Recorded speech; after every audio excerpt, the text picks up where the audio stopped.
Jefferson, you're muted. Okay. Welcome to the late night chat, as usual. And we're doing effort and grace. There's a few people, I don't know who the Caroline is.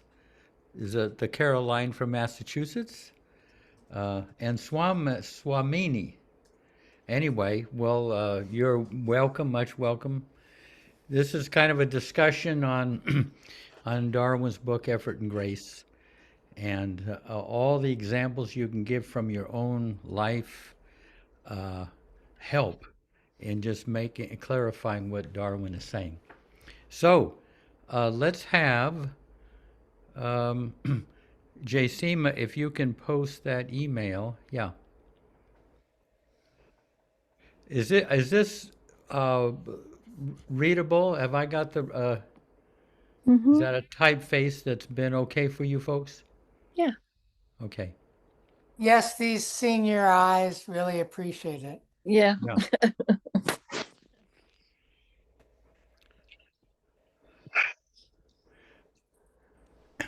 I wouldn't So mind reading. I haven't read in a long time. yeah, okay. Go ahead. Would that be okay? Yeah, go right Okay. ahead. Okay, the late night chat, Sunday, September 7th. Baba is courting us. Dear folks of Baba, in this next chapter, Darwin says that Baba is more interested in our progress than we are. That is, he's not waiting for us to make our way to him on our time, but rather on his time, which is completely different. He is, you might say, courting us to draw closer to him and is working tirelessly with each of us, even though we may only be aware of an infinitely small fraction of his efforts. As Darwin says, it is not that he works with us a little bit now and then. He is eternally working with each one through such intimate and personal care, though such intimate and personal care is greatly unfathomable to us. In one of Kitty Davy's favorite Rumi poems, he ends with the line, I never knew that God, too, desires us. In her life before meeting Baba, she felt in her devotion to Jesus that she was trying to attract his attention to her dedication and service. In her experience, let me see. Okay. That's much bigger. Okay. All of a sudden. Okay. Wait. Okay. In her life before meeting Baba, she felt her. Okay. In her experience, Jesus was more of a passive presence. But when Baba entered her life and would come to Europe to visit his Western followers during the 1930s, they found that Baba, from his side, was truly dynamic in making the most loving and personal efforts to attract them. This was entirely unexpected. Let me see. Unexpected. All of a sudden, I lost my place. Darwin. Starts Darwin insists that we not let our weaknesses, failings, and disobediences create a feeling of unworthiness in our relationship with Baba. This is a mistake that many Baba lovers make, especially in the beginning, and in doing so, we forfeit our intimacy with him, which is the very means of overcoming our weaknesses. The intimate focus on Baba turns our attention away from our personal melodrama and toward a feeling of belonging to Baba with its accompanying joy and love. Darwin says his disposition toward us is that of unbroken, sweet, loving care all the time. For many of us, as a part of our relationship with Baba, focus on his form and personality is paramount and indispensable. Once in Mondley Hall back in the 1980s, Erich posed the question, what does it mean to hold on to Baba's Daman? Holding on to his Daman, the hem sewn in clothing, is a metaphor For a young child in a crowd of people, holding on to his mother's sorry so as not to get lost. Erich invited us to share what we felt holding on to Baba's Daman meant. The discussion went for nearly an hour, and in the end, we asked Erich what it meant to him, and he said his form. That was relief to us. It wasn't something esoteric, but within our capacity. And I'll skip there. I'll hand it on. Oh, someone to continue? Hey, Rich Sander, go ahead. Ramakrishna, the perfect master from the mid-1800s, was once asked, what is the highest form of love? He gave this answer. It is the love that the gopis had for Krishna. As most of you know, Krishna grew up a cowherd in the village of Brindaban. Even though he was of a royal family and destined to be king, the villagers, the gopis, loved and adored him, and he enchanted them with his divine personality. At age 16, he left Brindaban. As was destined, he was forced to fight and kill his evil uncle. And then he became king. One day, as king, he sent one of his ministers to Brindaban to see the gopis and bring them a message. As I remember it, his minister came down the hillside to the village on horseback, and all the gopis ran excitedly to see him. They called out, "Where is Krishna? Where is Krishna? Why haven't you brought our Krishna?" The minister replied, "But Krishna is the Lord of creation. He is everywhere. Don't tell us that. We don't want the Lord of creation. Bring us Krishna." Ramakrishna said, "This is the highest expression of love, to demand the form of the avatar and be attached to it." Darwin used to say, his form is the doorway to the infinite. He is both the way and the goal. To this end, Darwin says, our thought has to be used in the process. It sounds like an impossible thing, but my experience is that we can be aware of him the more we think of him. We can learn to feel his presence. When I was at my job, I had to try to keep my heart going, keep my feelings, my heart center awake and active, feeling Baba's presence, even though my mind had to be occupied elsewhere. In my experience, there are some followers of Baba who are more drawn to his impersonal aspect, his divinity, rather than to his humanity, his personality. Both approaches are equally valid. How do you relate to him? Do you feel that Baba has been actively drawing, courting you in your life with him? In my experience, there are some followers of Baba. Oh, whoops. What? When you are with everything but me, you are with no one. When you are with no one, but you are No, but me. but me. Yeah. Oh, Yeah. okay, yeah. But me. Oh, there it is. Okay. But me, you are with everyone. Rumi. In his love. Read that line again. That couplet. When you are with everyone but me, you are with no one. And when you are with no one but me, you are with everyone. Rumi. In his love, Jeff. Okay. Thank you. Thank you for jumping in there. Anything to say about that rambling thing there?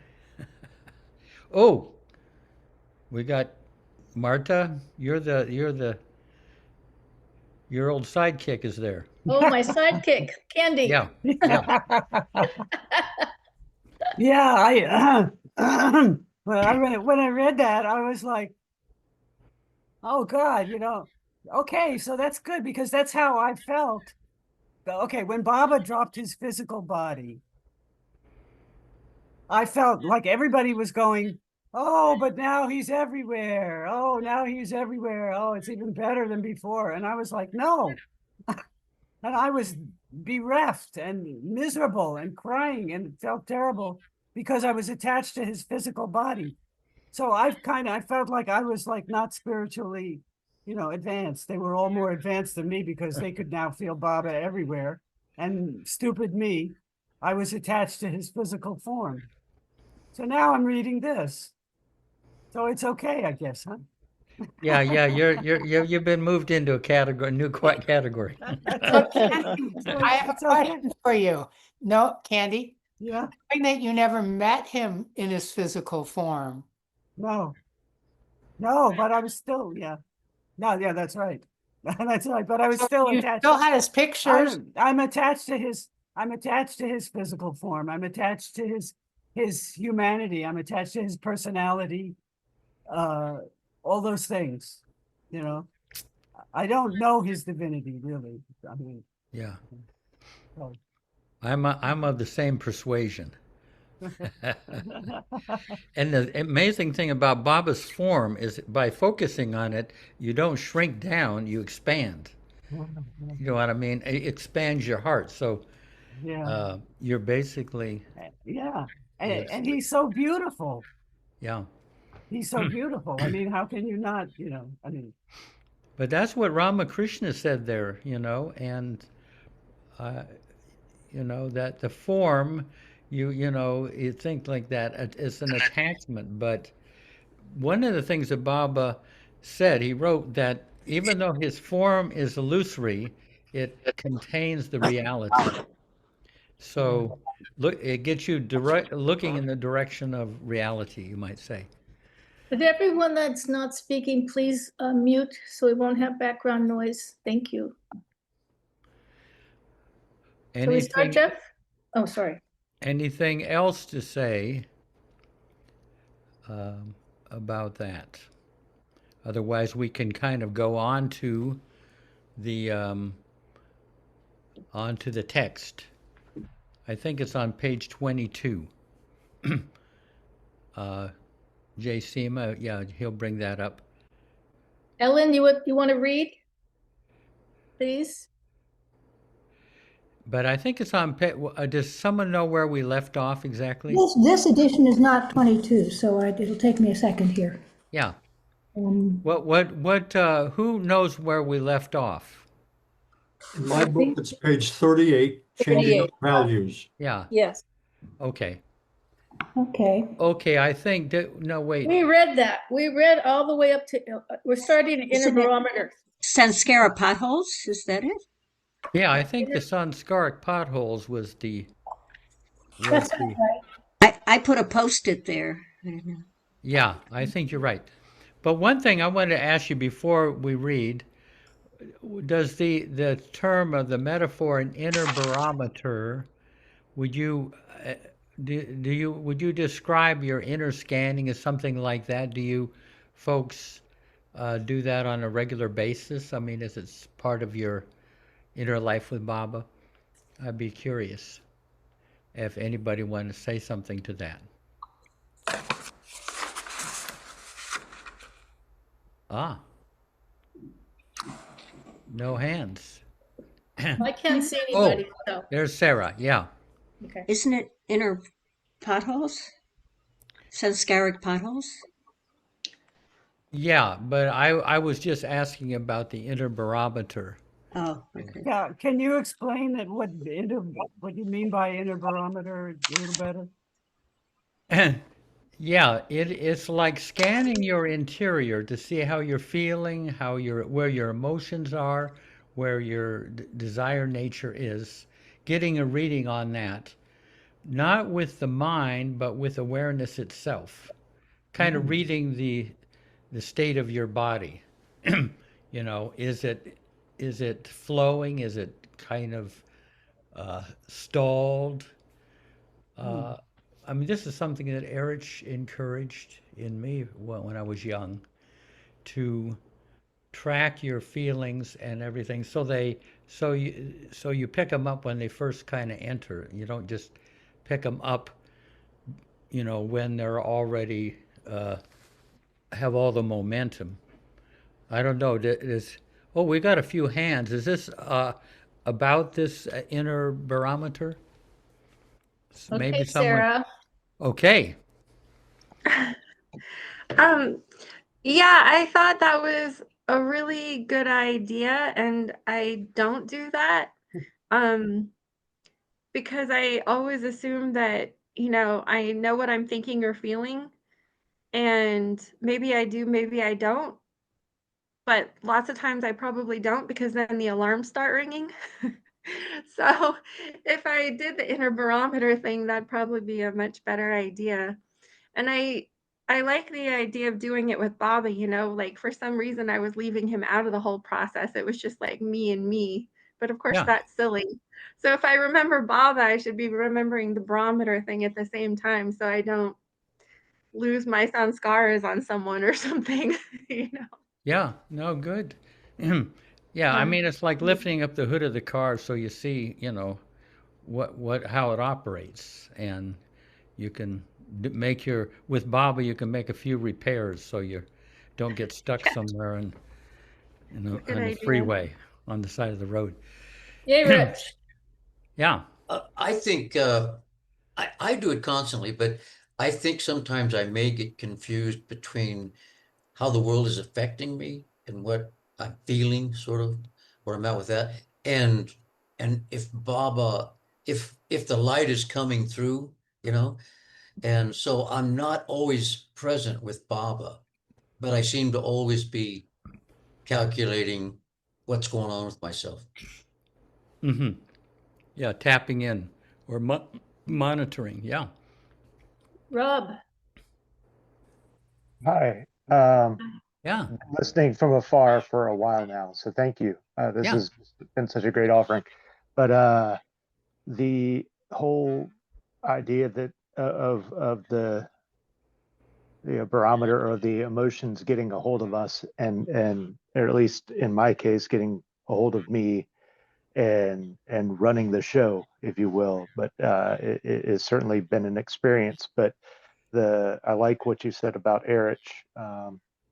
Saying to name it, to be able to look at it, to be able to see it. And that's, I just read today that by being able to do that, it actually takes it out of the amygdala, the fear-based part of the brain, and brings us into just a different part of the nervous system altogether. So we're able to be, more to groove in a less habitual, less reactive, less samskaric kind of way. The more you do that. Yeah. And recognize. So it's really beautiful. And then the Daman, it in the letter today hit me even deeper, of holding on, that idea of a child holding on to not lose the parent. And it's just like we're all that child. Yeah. And if I can, even listening to it the second time around, it realized just like if I can just see others as though they're just looking for their Baba. Yeah. I can give them grace, maybe, and myself too. Yeah.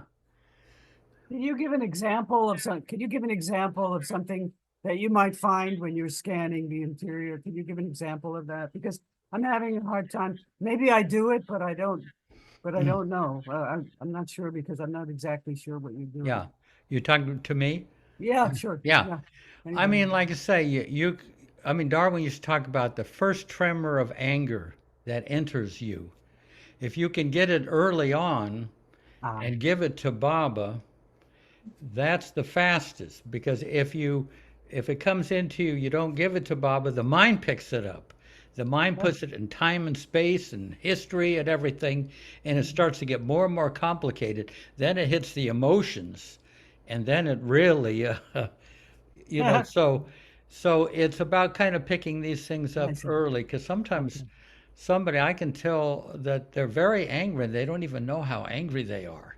They're putting on a good front, but they're not tracking what's building up in them. So this is getting a jump on that. I see now what you mean. Yeah. Ellen? Unmute, please.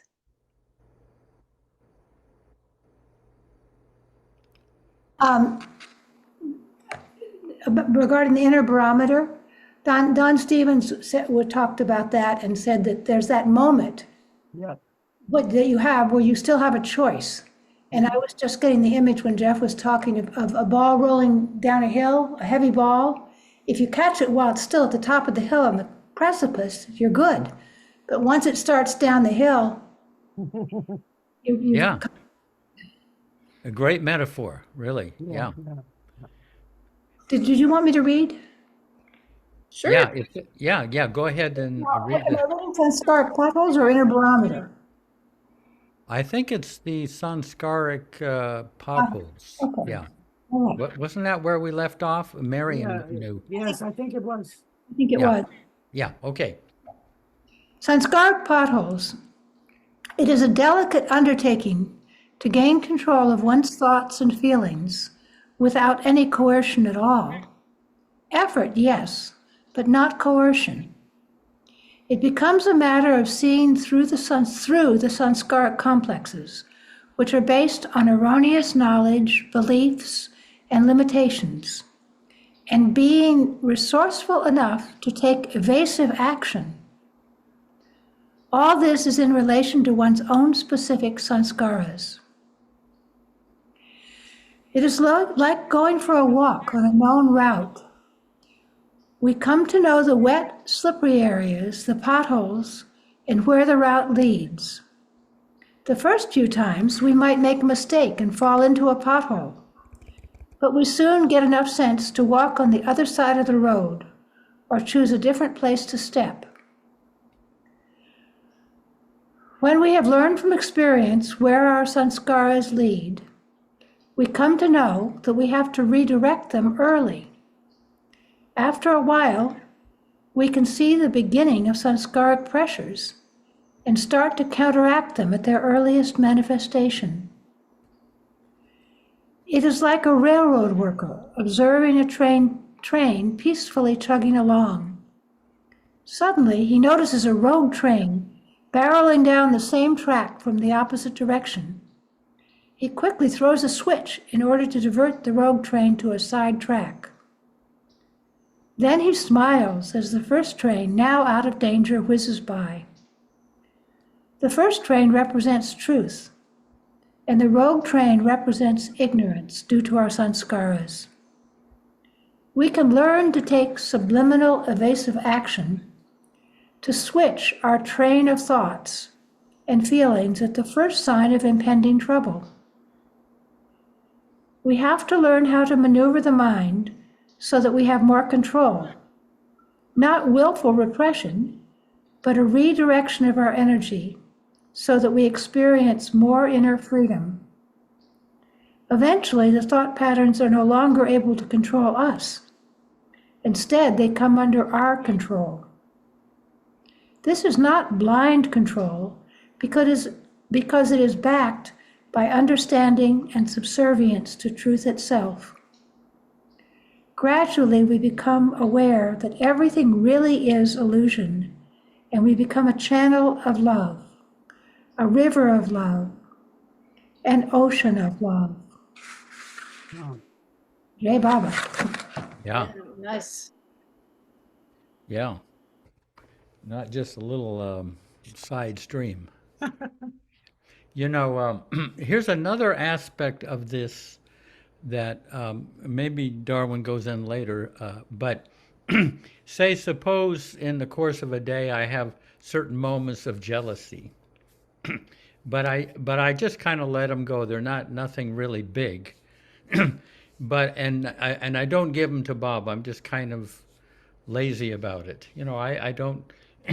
And so what happens is that a lot of that jealousy can build up, and because I'm not giving it to Baba, it's just sitting there. And what happens is then it gets projected out, and you fall in love with somebody, and you go with this person for a while, and then after months she falls in love with somebody else, and then bam, now you have to deal with the jealousy, which could have been given piecemeal, a little bit at a time.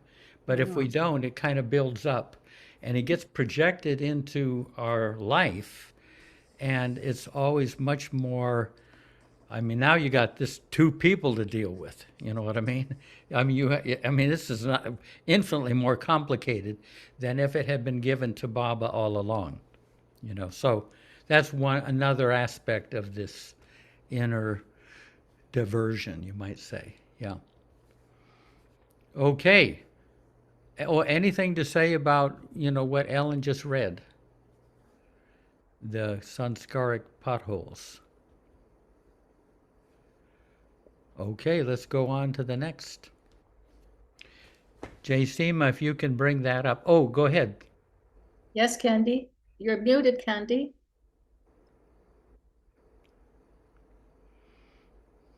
I just want to say that it requires so much vigilance. Like Yeah. to be a Baba lover and to do those things requires really a lot of vigilance. Yeah. I just wanted Yeah. to. And it can be kind of fun. I mean, it's nice to just not fly blind. I mean, but kind of know a little bit what's going on inside of you so it doesn't just burst out. But at the same time, it could be a bit of an obsession as well, where you're so self-focused that you're not there present for other people, Well, but if you make your main purpose pleasing Baba, let's say you do that, Yeah. then you're vigilant in pleasing Baba or trying to. Then that goes hand in hand with noticing all those other things. Yeah. So yeah, the whole purpose is just to be a freer channel for his love, so it doesn't get jammed up in the lower courts, so to speak. Okay. Paula, and then I'll go to Ellen and then Diane. But where's I don't see the email. I mean the book. But they still have hands up. Oh, we're still These are all going. hands up, yeah. Okay, I got it. Okay. I mean, I'm going to be very transparent. It was like I was just thinking about this group over the past week or so, and I was just thinking how, like, I feel sometimes a little bit invisible, like I never get asked to. I mean, I'm going to sound so ridiculous. Really, it's all ego. It's all ego. But anyway, because I thought I'd say something tonight, and this is exactly the kind of thing where I'm just bringing this up. You know how I asked to talk tonight or to read? Yeah, because I just felt like I sometimes feel just like invisible and I never get asked to read. I mean, oh, woe is me, So I'm just putting that out there that I'm really glad that I did that tonight, without it festering. Yeah. Do you know what I'm saying? Yeah. Like took care of it and kind of nipped it in the bud and just said something, and everyone was so gracious and let me, it was not a problem, Yeah. It's like, oh, well, sure, you could read if you want. Yeah. This is no, there's no hierarchy here. Yeah. We're all nobodies and Bob is the only Right, somebody. exactly. Yeah. So thank you for letting me speak that. Yeah. I just wanted to, Yeah. express that. And that was like a perfect example of when, like, I don't know, for myself, of not letting something get, out of hand or take over. Yeah. No, we're trying to be as equitable as we can. And at the same time, some people prefer not to be pulled out of their shadows there. Yeah. To read, Yeah, I hear so we you. have to kind of be a little aware. Okay, who's Ellen. next? Ellen and then Diane. Well, I just, that what I read, something from Mayor Baba Calling that I read this morning, which I actually believe is from the discourses. So I thought I'd read just a short paragraph of Baba's words. So, for the purification of your heart, leave your thoughts alone, but maintain a constant vigil over your actions. When you have thoughts of anger, lust, or greed, do not worry about them and do not try to check them. Let all such thoughts come and go without putting them into action. Try to think counter thoughts in order to discern, discriminate, and to learn, and above all, to undo the actions which are prompted by your own impressions. Yeah, that's a really valuable piece. What happens, though, is that we're talking about the things that don't pass through you, that get stalled in your interior. So this is kind of how to kind of move And those stuff. things, process those things. Yeah, The thing that I find really valuable in there is the counter thoughts. yeah, That's a piece that is often not brought up. But yeah, when the thought arises, if you say, oh, I really don't like this person. Oh, but that's such a lovely person. They do this and they do that, and that's a counter thought. yeah. Find a balance instead of going off this way or that way. Yeah, yeah. One of my ongoing counter thoughts is, something disturbing happens. How am I going to think about this 20 years from now? I won't even remember it. So why make such a big deal of it in the present? So that has rescued me from a lot of mental preoccupation. Okay. Diane? I actually want to go back to the sanskaric sanskaras. Is that what you call it? Potholes? No, the Potholes? potholes. Yes, Potholes? Potholes. that's how much of a pothole I get in. I can't even name.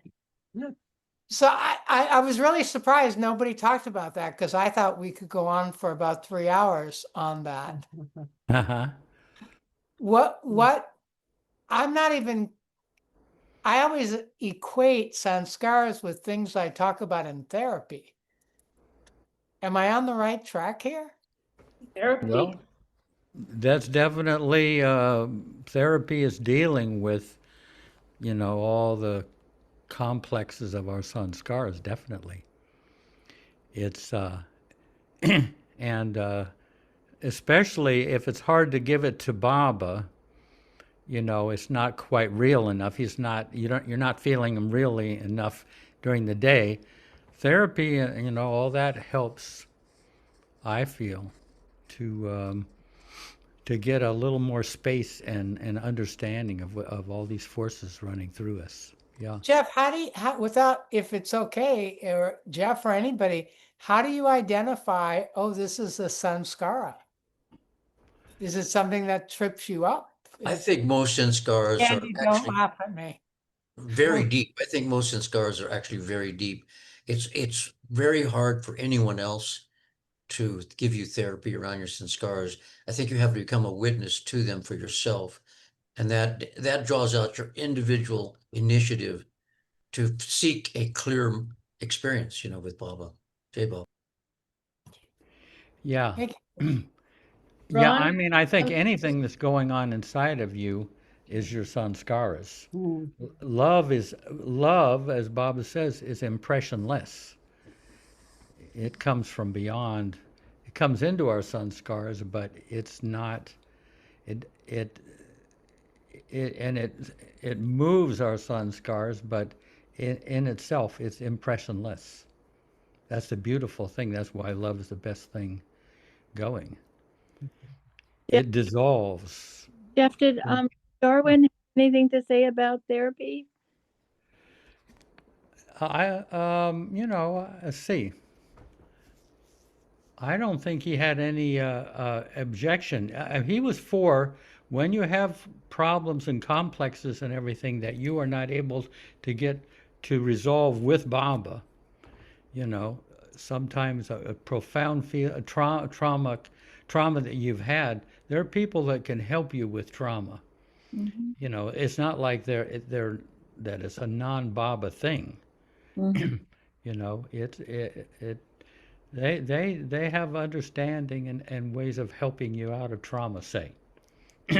And you might not be able to give it to Baba. You may be just too, traumatized to be able to be clear about what you're doing. Yeah. Ron? Yeah, I wanted to say something, but I just want to comment on the sanskaras thing. My recollection and my understanding of sanskaras is it's impressions. Impressions, everything carries an impression. Everything. There's nothing in this universe that doesn't have some impression. And Bob, I'm pretty sure Bob has said every second Mhm. you're taking in billions, if not quadrillions of sanskaras, because it's every possible attribute of the things that you're seeing, hearing, tasting, smelling, what thinking about. The whole thing is sanskaras. I don't want to say anything more about it than that, but it Yeah. makes it much more Yeah. interesting, and you don't have to narrow it down. But what I wanted to comment on was maybe the potholes thing, which is that my understanding of life as it arrives to our senses and our experience is that it comes in waves, that everything is waves. Some people think it's all particles and other people think it's waves, but it may be both. But it definitely comes in waves, ups and downs. There's your energy sometimes is high. You know, you feel real energized, and other times, for no obvious reason, you feel really low. But if you think, oh, I always want to be feeling high, then you've gained some desires for this or some habits that you may not really end up liking the results of. Uh, so, in order to traverse these ups and downs, I thought you go to your divine mechanic, Mayor Baba, and ask him to install some really good shock absorbers. And then when you hit that pothole, then it isn't that big of a deal. It's not that big of a deal for you. With in his grace, he'll install those for you. You just have to go there, right? And it's Nice metaphor. Nice metaphor. Yeah. Excellent. I like that. Yeah.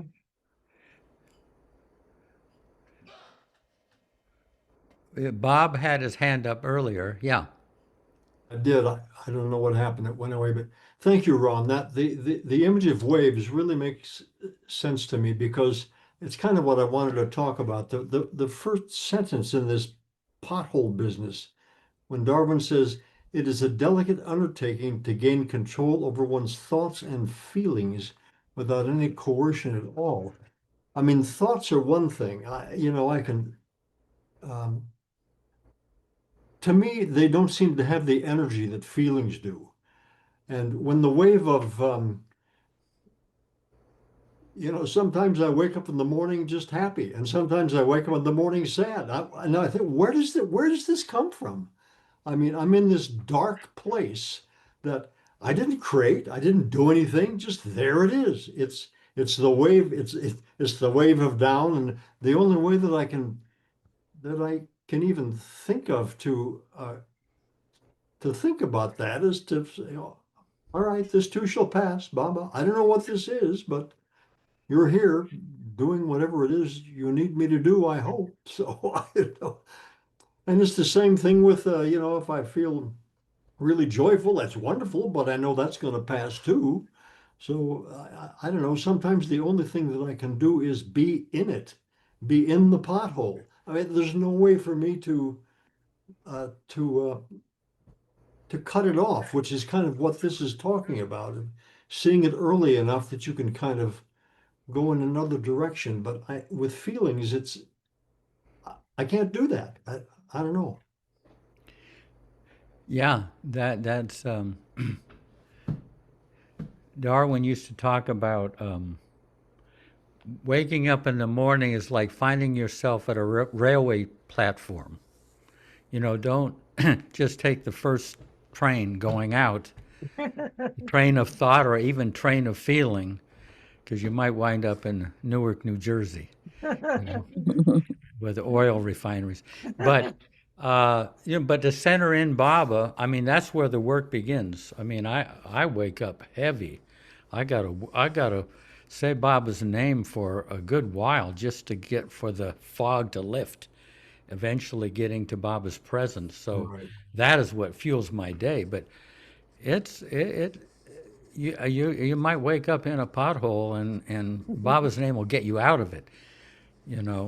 Yeah. And over time. But here's another thing that Darwin said, and we had to talk about this. Baba is impressionless. He said Baba is impressionless being. So whatever you give to Baba is really gone forever. But there's a layer behind it that looks just like the one you gave him, so it doesn't seem like anything happened. But that we have that's the best. If you can bring stuff to Baba, it really gets dissolved. When it hits his being, it's dissolved. And but it's such a infinitesimal change that we can't even pick it up. But Baba kind of convinced me, just go on doing it, even if it looks like there are no results. But his being is impressionist being. Okay, we got Rosalie.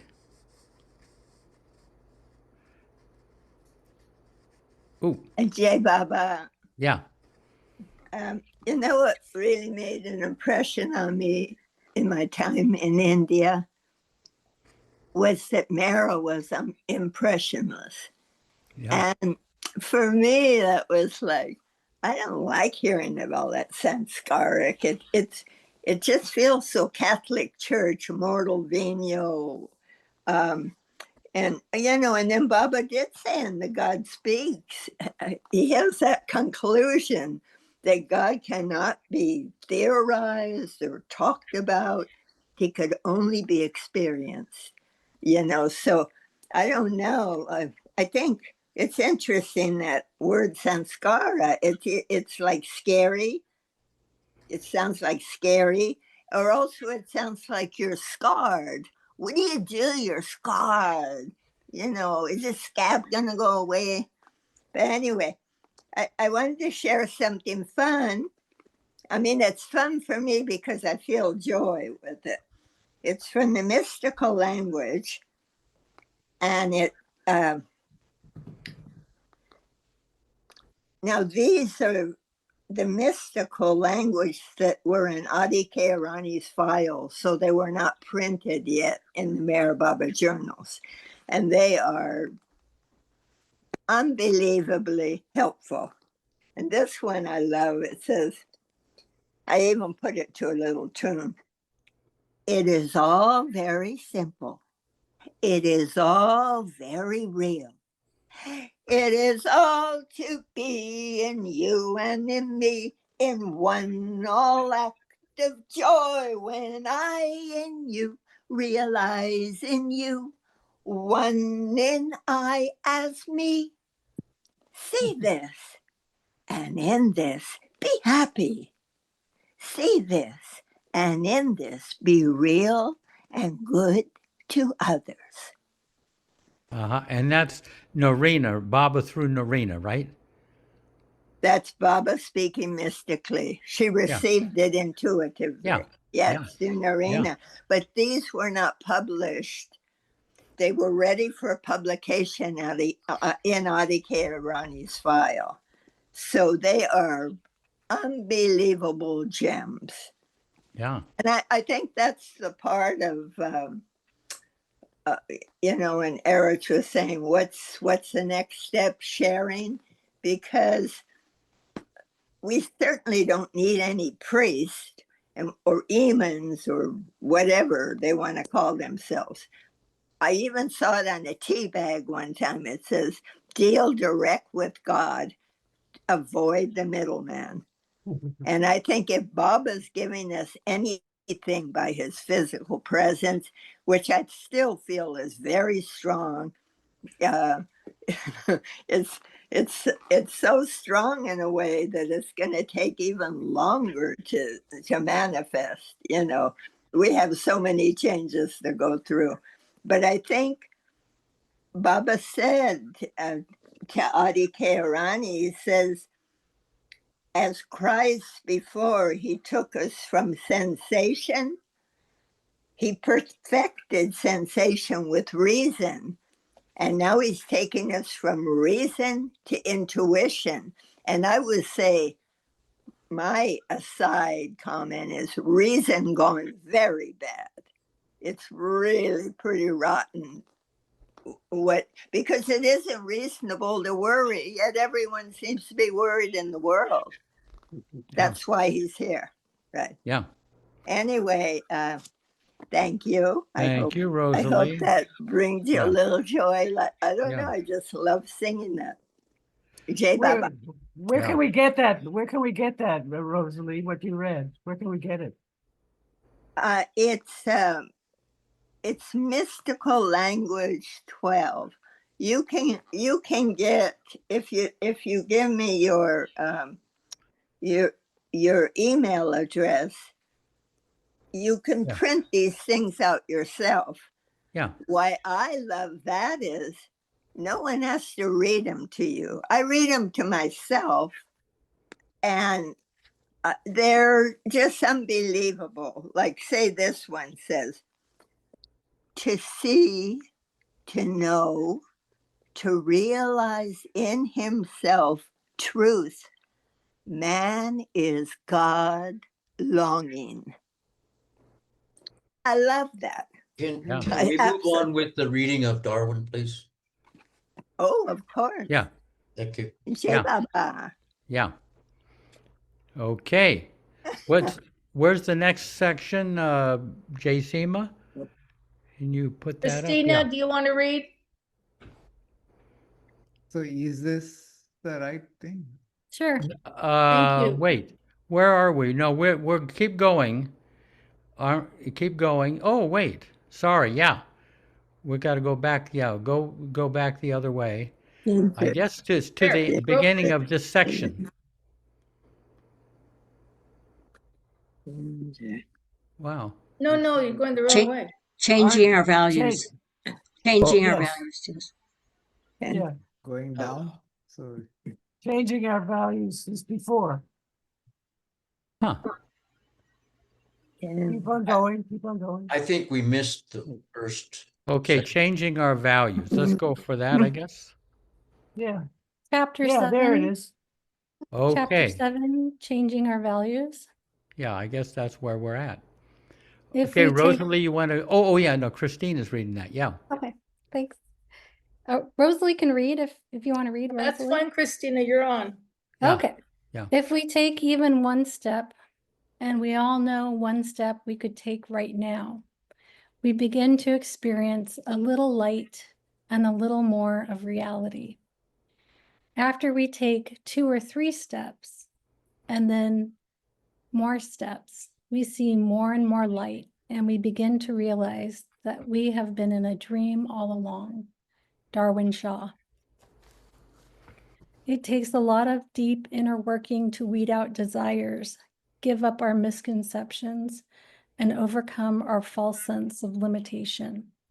To ferret these things out and boldly and daringly kick them out of our consciousness. However, it is not that we let go of all of these impediments and get nothing in return. There is no permanent void created when we let go. Rather, a process of exchange takes place, or should take place. Meher Baba speaks throughout the discourses and elsewhere about letting go of the limitations of our ego life in favor of the Master's unlimitedness. It is not that we merely let go of the limitations, but that we receive and fully accept the unlimitedness of the truth. Therefore, we find that it is not a feeling of loss that we experience, but a sense of gaining some measure of inner freedom and fulfillment. Meher Baba is willing, even eager, to share his unlimited life with us. When we were with him physically, this was one of the most glorious things that we experienced, sharing in his infinite beauty and sweetness and indescribable freedom. Yeah, beautiful. I remember Darwin kind of on the side would say, it was so magnificent being with Baba, but he didn't want to kind of let that out because people would feel like they really missed something, But really, I mean, it's just a dissolving, in that atmosphere. You would just kind of dissolve. Yeah. Anything to say about that? I wanted to say that that line, however, it is not that we let go of all these impediments and get nothing in return. There is no permanent void created when we let go. I think that's a great line. Yeah. We don't lose anything when we let go. It's an open Yeah. space that Baba fills up with his wish and will. Yeah. And I love that line. We don't lose anything when we let go, but the ego thinks that I'm losing something because I'm letting go of whatever I'm feeling or wanting, or that whole thing. That's all. Yeah, and you get that like little measure of inner freedom as you're giving up, breaking a habit, that that ties your consciousness up, and you get a little freedom from that particular complex, so to speak. Yeah. Ron. I think that's a great way to put it, Jeff. I wanted to comment about Darwin saying that it was magnificent to be with Baba, and I have to think that because there were so many people other than Darwin that maybe took it for granted that they were in front of Baba. They lacked the appreciation for receiving what they may have gotten, but maybe Baba, of course, veiled that experience from them and let more come out to Darwin. So it almost says more about Darwin than it does about Baba. And Baba's ready to give the whole thing, but he has to do it in the right time and in the right way, which he's the master of. So, just I don't know. I think they give some balance to the idea that we don't have to feel bad that we didn't experience Baba, but maybe if it creates a little more longing to see him, and then that's probably good too. Yeah. Yeah. You can't go wrong. Anything Baba with it, you can't go wrong. But Darwin did talk a lot about from our side to be receptive as much as possible to Baba's presence, and things like unworthiness, or he wouldn't be interested in me. I mean, like most people aren't even that interested in me. How God, who knows everything, he ought to know better than everybody, that I'm a nobody. You know what I mean? There's a lot of the receptivity is really important to get a fuller experience of Baba's presence. And we have these attitudes and everything. Oh, I just did that, and I blew up at my mother this morning, and and all these things. So Baba is not going to like me, because I did that. That's that type of thing. I'd like to tell a cute story about blowing up. Did I tell it about giving it to Baba? Did I already tell this, or did I only tell it to Marta at our meetings? Go for it. Probably told it at our meetings because we usually tell stories. Yeah. Okay, well, I get confused sometimes, but I did blow up. I'm usually really good. I've been for a long time now being really good, and I blew up at Tony, the guy I did it. I just lost it like a volcano, and I felt bad afterwards. And I felt really bad. I felt like all my work, oh God, and so I felt so bad that I gave it to Baba. I said, Baba, I'm useless. I give it to you. I can't manage this. I just can't do it. Take it. And so I did that. And what was so cute was just later in the day, I was just doing something, and suddenly the voice in my head that we had just said, boy, Baba, you really got mad at Tony the other day. So I really did give it to Baba. Yeah. It really was. I was like, boy, you really got mad at Tony the other day. So that was proof to me that I gave it to him and he took it. Yeah, he became the wrongdoer. he became the wrongdoer. Exactly. Yeah, yeah. That's great. So That's very I good. thought that was cute. Yeah. Okay, let's go on. Jacima, the next stretch. Oh, wait, we got Jim Frasino up Oh there. yeah, Jim just put his hand up. Yeah, I was just going to say that what you were saying there, what you were telling the story about. Yeah, I think I've mentioned this before, but this is something that I try to hold on to. Whatever anything kind of flares up in here, is to just remind myself, and it's just a simple little statement that I remind myself: you are the only doer, you alone exist. And when I say that, it really expands everything, and it, at the same time, it eliminates any kind of personal attachment that I have to whatever it was that just went on, whatever thoughts, actions, words, whatever, it doesn't matter. You alone, or you alone, back into a state of reality that's not me, it's him. Wow. Yeah. These are all really invaluable things that Baba has devised for each of us, tailor-made. Yeah. Okay. Jacima, that next stretch, yeah. Sabine, you want to read?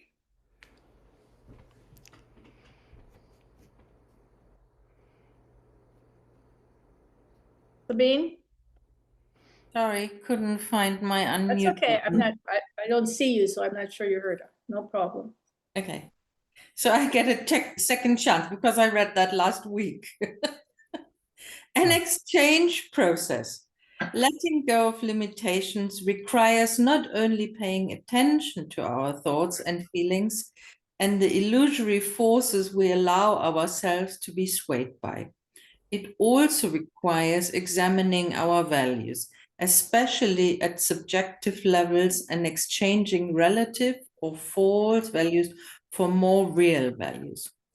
We are working toward truth from a position of ignorance and falsehood. So it becomes a matter of a gradual exchange, exchanging one little aspect of falsehood for some aspect of truth.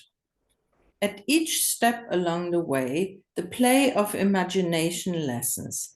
We exchange something that is grossly ignorant for something that is less ignorant, less gross, and a little more real. And sometimes, with Baba's grace, we may even catch glimpses of reality itself. We have to go through this process because our values are mixed up with our desires, and the desires create a sort of delusive coloring over our values, which distorts them. In other words, we have a tendency to try to add truth to our desire nature, thus preserving our false self. So we have to sort out the truth or real values from the distorted values of the desire nature. The desires, of course, have to be outgrown or cast aside, but not repressed. In lieu of repression of desires, we can make good use of their energy by transforming and sublimating it into longing for God, longing for reality. For the aspirant, this is a natural and most desirable way of proceeding, sublimating energies from desires that are seen to lead only into illusion and bondage, the bondage of the soul. Thus, little by little, our mental consciousness undergoes a change. This is the gradual reconstitution process that Meher Baba refers to in the discourses.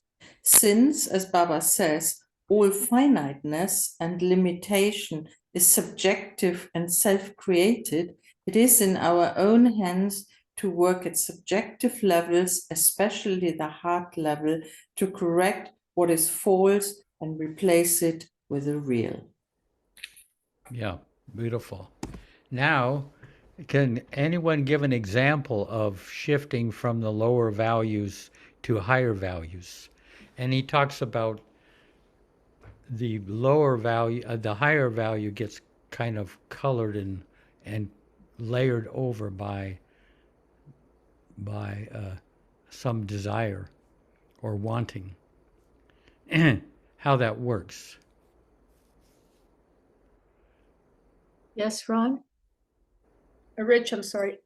Rich. I think this is really difficult for me. I'm it's so hard for me to discriminate between who I think I am, what it is I'm wanting or thinking I want, and then trying to relate that to Bob. I do have one little finite example I can give, but so I have this little car I'm working on, and I needed to decide whether I should do this thing to it or not. So before I woke up early one morning, Bob had just told me, do it, get it done. That's like just that simple. So then when I went to do it, I found I had no resistance in doing it. Like I had none of the, oh, this is frustrating. Oh, this is, why do I didn't do any of that. I just did it. And it was like being on the express subway train, you know? I didn't have to get off at every little station and think, well, I just got it done and I was free of the worry of it.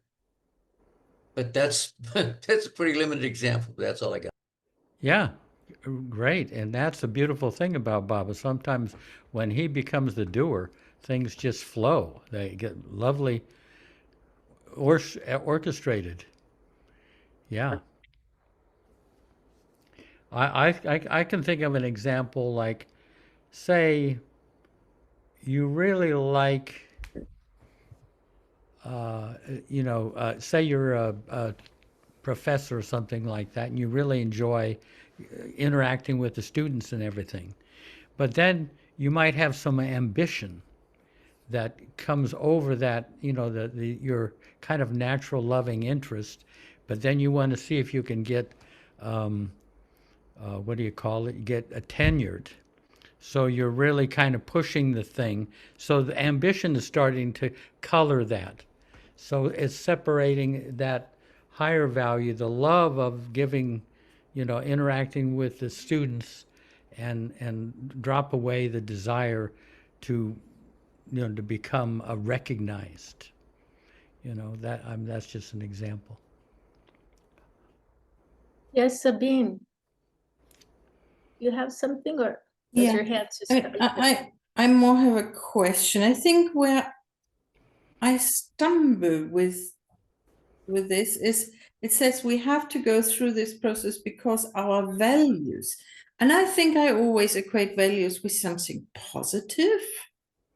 And that's why I get so confused by that passage, because I think, well, how can my positive values then sort of delusively color it? Oh, But Berkeley. maybe I'm wrong that values are always positive. Let me just see. I don't want to. Please wait for your turn, okay? Sabine's speaking. Yeah. Thank you. Raise your hand, please. Well, I finished. That was sort of. Well, like I say, you could have a value that to make a lot of money is the very important, one of the most important things in life. So that's a value, but it's a lower value, and you could not be very loving in the process of of making a lot of money. So they're not all positive, but basically I think of values are a whole accumulation of sanskaras that form a view, an opinion, a value. So they're not just like little individual sanskaras you kind of shed. They are like big formations of sanskaras, you might say. It's Christina.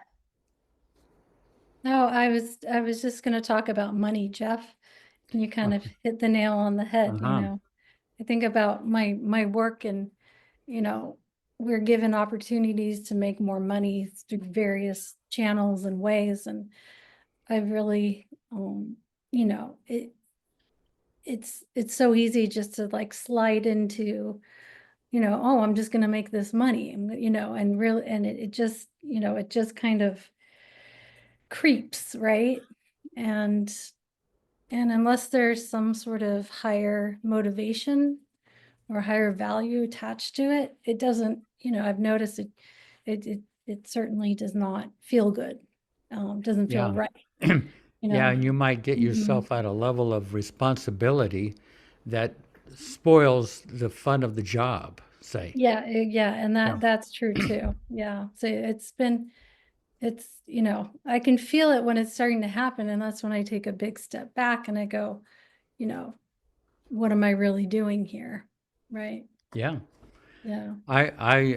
Just to say, when I kind of grew up in a family where you try to maximize your talents, abilities, and in the service of making the world a better place. And then I went up and was living near Darwin, and here's Darwin, who was so talented, so charismatic, so loving and everything. And he just went up like one rung in the traffic department at Schenectady and just stopped there. I mean, everybody just keeps going higher and higher. He could have been the mayor of Schenectady. He could have probably been a senator from New York. But I was amazed, like, what is this guy doing? He's stopping there because a place where he could earn his living and remember Baba at the same time. He wasn't tempted to go higher. It made a deep impression, changed my whole view. And so that way I was able to come down here and clean cabins. I could have done it right out of junior high. I didn't even have to go to college. Okay. Ron? Yeah.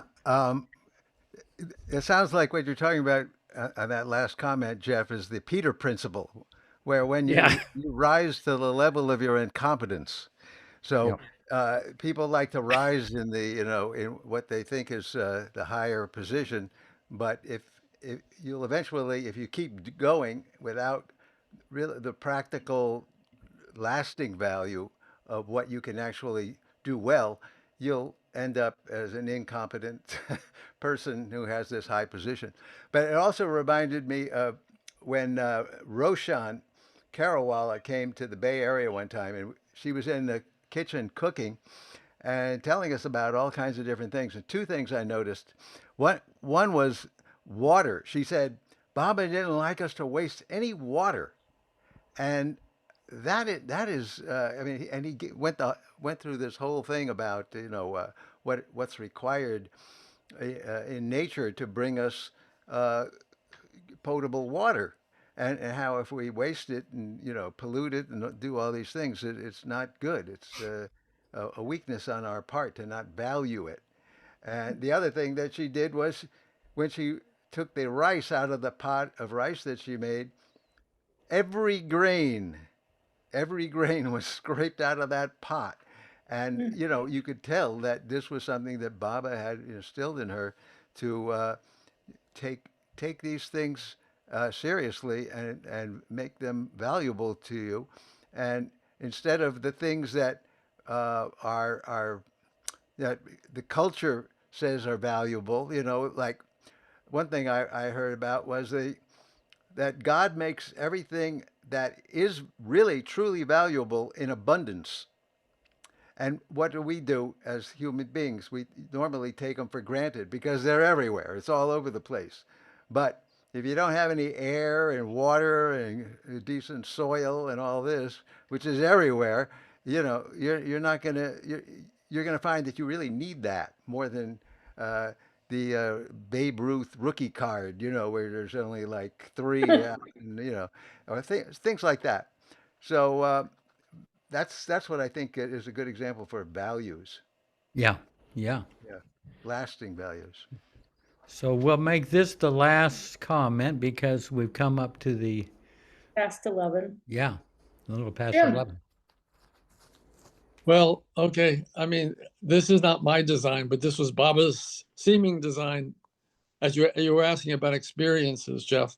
Yeah. So this was an experience that I ended up having, but not by my own design. Definitely not. But I can see the value of it.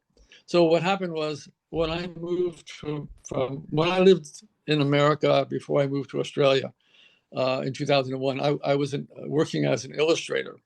And it had become my kind of professional goal, you could say, at that time, to be a successful illustrator. And I did a lot of corporate kind of illustration, and And yeah, I just mentioned this because it's funny. Today's a coincidence. I did the artwork actually for the 2001 U.S. Open. That was the high point of my illustration work. Anyway, so when I moved to, and I was that experience of a few years of doing that particular kind of work was was rewarding, and I enjoyed the process.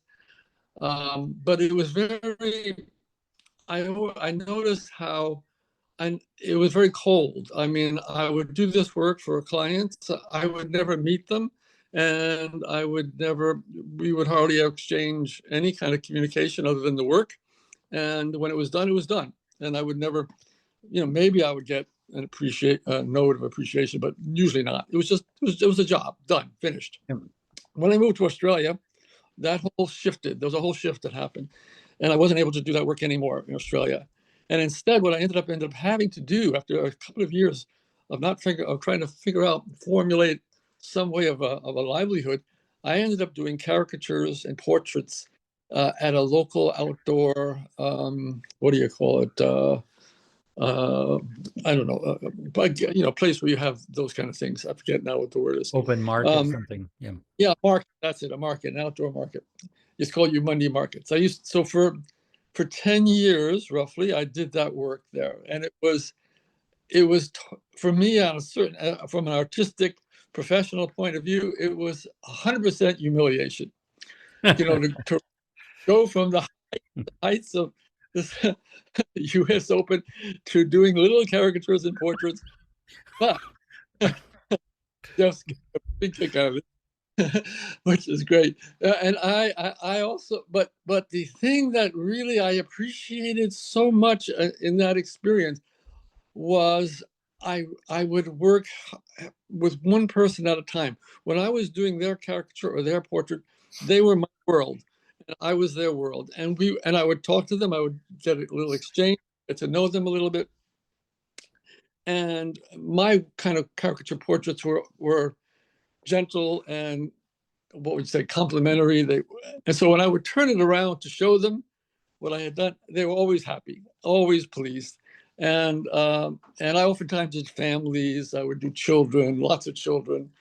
And what it was really, there was really a little bit of love exchange that was happening in each one of these little moments back and forth.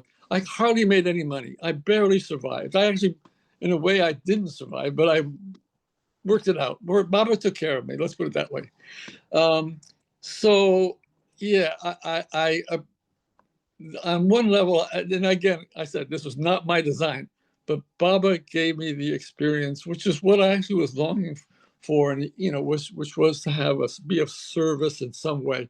And it was, even in this small little way, it made people happy. It gave them something to remember about themselves, and oftentimes they were of loved ones, of families, gifts for each other.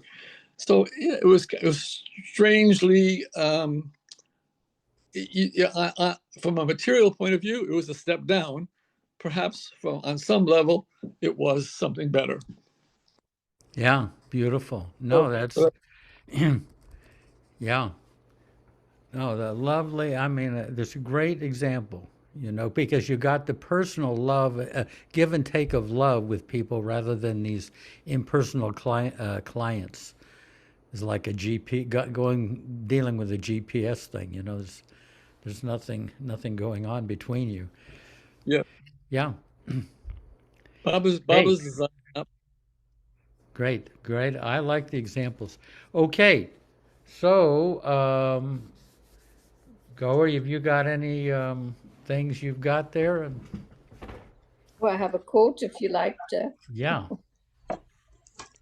Baba says, unless you give up the breath of your desire and die to yourself, you cannot make me the breath of your life and live forever. Wow. Read that one again. That could. Unless you give up the breath of your desire and die to yourself, you cannot make me the breath of your life and live forever. Jai Baba. Yeah, that's a good deal. Good bargain there. Only way to go. Yeah. Yeah. Hey, so let's have a few moments of silence, and then, Bob, did you get that in the chat to see if you could find a poem from your collection to read at the end? Oh, I guess you didn't get that. Or we could get have something for next week, and maybe we could Ronnie to I do sing have that. one. Okay, and we'll get Ronnie to sing that song too that you sang earlier. Okay, let's have a few moments of silence, and then we'll have both of them.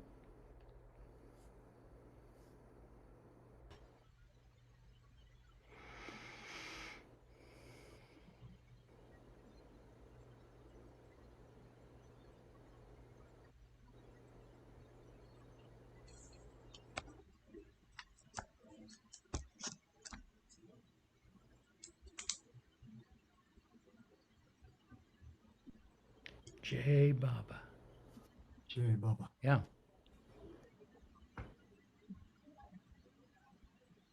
Okay, Bob. Yeah.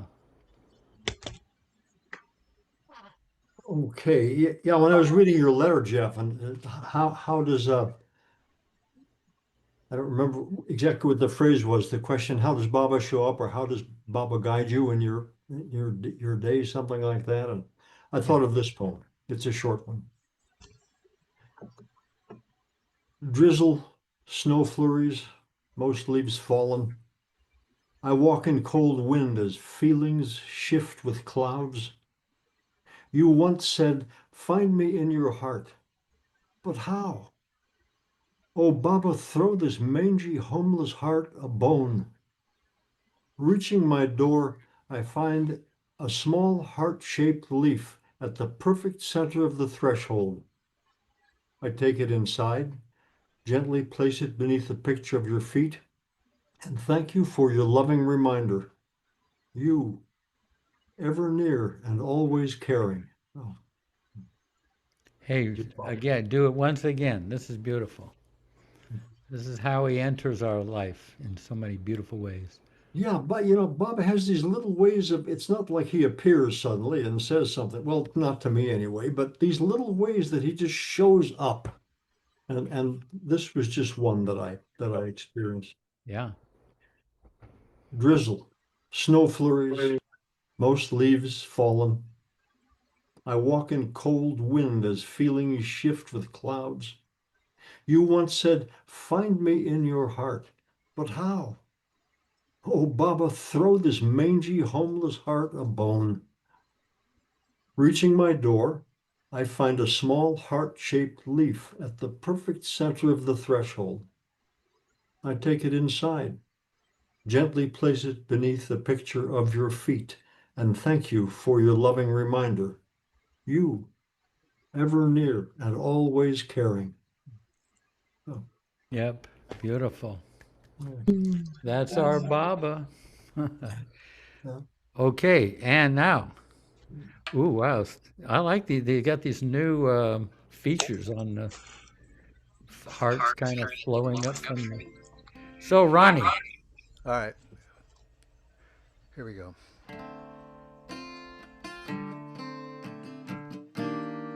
Some sleepless night,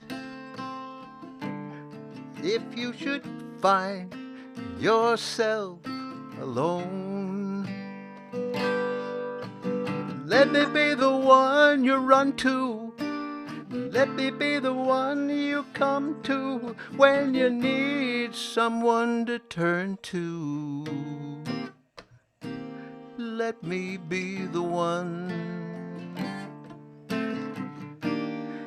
to set things right when this old world has turned upside down.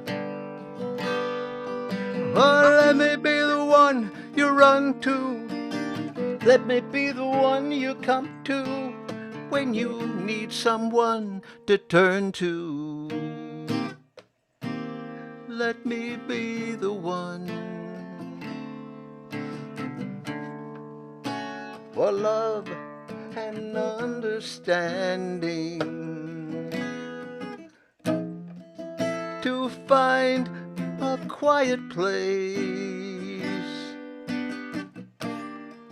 for silent understanding, loving touch. Come to me when things go wrong and there's no love to light the way. Let me be the one you run to.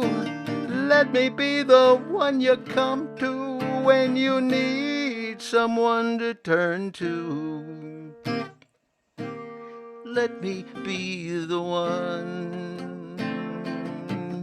Oh, oh, oh, oh,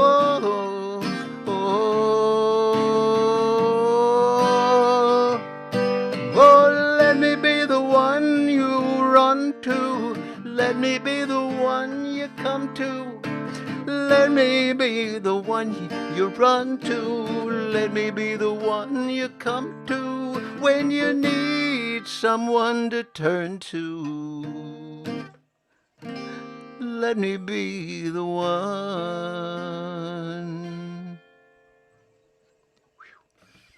Beautiful, lovely. Good job, Don. Hey, Bob. Now it's Nasreen. Are you there? We will Yes, get. yes, I am here. Okay, well, as we go out the door.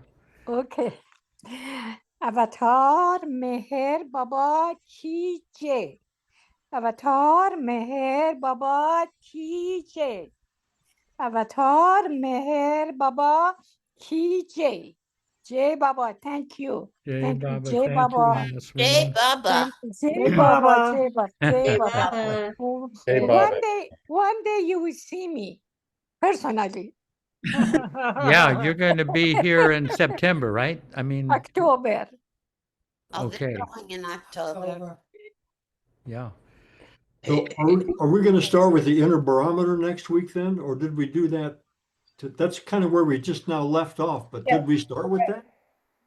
Well, I only brought up the inner barometer just to go back Oh, and see what that, how you interpret that in your own life. okay. But we had gone past that, yeah. No, we hadn't.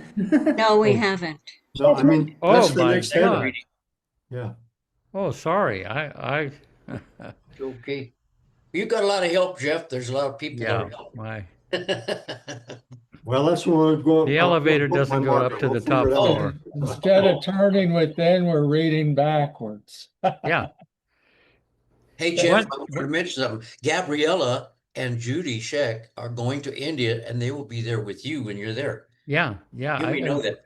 Whole lot of people are coming at around the same time. I'm just surprised. I mean, a few years ago there were like only one table of Westerners. The Westerners used to really outnumber the Easterners, the Indians. I mean, incredibly. And now it's the other way around. You know. But then the Westerners are. I think we've got occupied 2 tables now. You know, and then a lot of Indians try to get as many Indians to join us. So, yeah. Okay. Have Have you got that figured out? I don't want to. And have you got that figured out when you leave? What we're going to do on Sunday nights? I know. I was going to try to.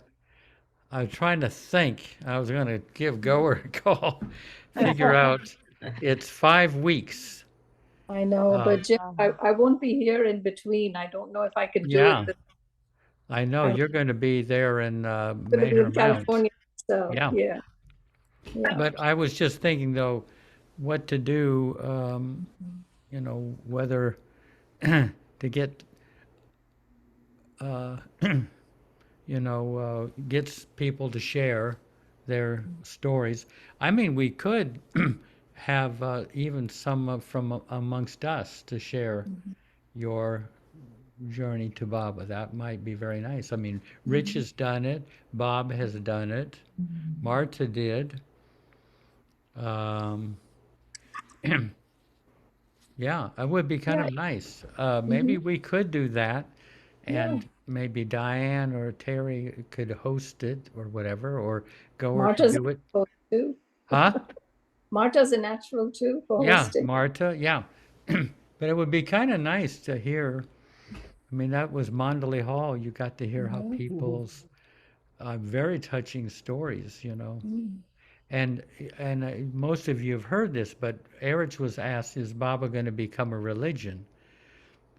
He said, this is back in 1970. He said, Baba was adamant that it not be a religion, become a religion. So this was Dick Anthony said, "Well, how can we keep it from becoming a religion?" And Erich said, "To get together in small groups and share your inner experiences." So, you know, that's because you just can't herd this band of cats into a single religion. It just won't work yet. Yeah. Eventually, we'll all get on the same page, and then they can make a religion out of this thing. Help. Anyway, much love. Thank you for all sharing and everything. Yeah. You too, Jeff. Thank Yeah. you. Yeah. Thank you, Jeff. Yep. Thank you, Thank you, Jeff. Jim. Thank you, Jeff. Bye Yeah. bye. Thank Yeah. you. Thank Hey, you. Baba. Thank you, Baba. Thank you, Jeff. Bye-bye.